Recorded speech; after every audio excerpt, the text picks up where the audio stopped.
தாய் கிழவி படத்தில் பெண்களுக்கு ரொம்ப முக்கியமான ஃபினான்ஷியல் ஃப்ரீடமையும் தாண்டி நகைச்சுவையாகவும் உணர்வுபூர்வமாகவும் டைரக்டர் வெளிப்படுத்தியிருந்த ஒரு முக்கியமான சீனை பற்றி இந்த வீடியோவில் பார்க்கலாம் ஃப்ரெண்ட்ஸ்.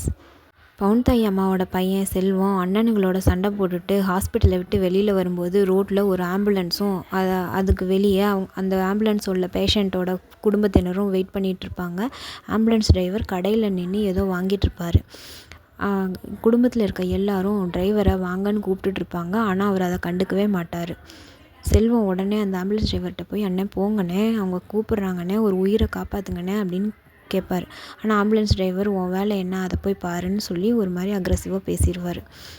செல்வம் என்ன பண்ணுவார், உடனே ஆம்புலன்ஸ் மேலே ஏறி உள்ளே போய் பார்த்தா அங்கே ஒரு டெக்னீஷியன் உட்காந்துருப்பார். அவர்கிட்ட ஏதாவது பண்ணி காப்பாற்றுங்கண்ணே, எல்லோரும் அழுகுறாங்க அப்படின்னு சொல்லிட்டு இருக்கும்போது உடனே அந்த டெக்னீஷியன் ஆம்புலன்ஸ் டிரைவருக்கு ஃபோன் பண்ணி என்னென்ன வெளியிலேருந்து யாரோ வந்து பிரச்சனை பண்ணுறாங்கங்கிற மாதிரி கேட்கும்போது பிரச்சனை பண்ணுறாங்கல்ல முடிச்சு விடு அப்படின்னு சொல்லுவார்.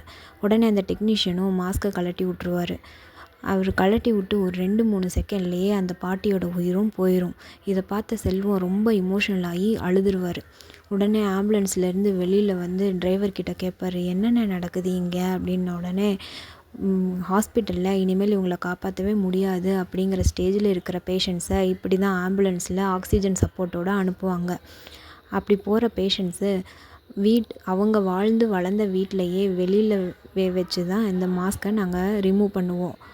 ஆனால் இந்த குடும்பத்தை சேர்ந்தவங்களுக்கு நல்ல நேரத்தில் உயிர் போகணுமா, வீட்டுக்கு போகிற வரைக்கும் நல்ல நேரம் காத்திருக்காதான், அதனால் ரோட்லேயே நின்று மாஸ்க்கை கழட்டி விட சொன்னான் அப்படின்னு சொல்லுவார்.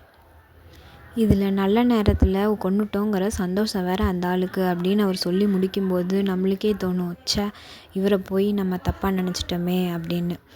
Don't judge a book by its cover அப்படிங்கிற ப்ராவர்ப் தான் எனக்கு உடனே இந்த சீனை பார்த்ததும் ஞாபகம் வந்தது.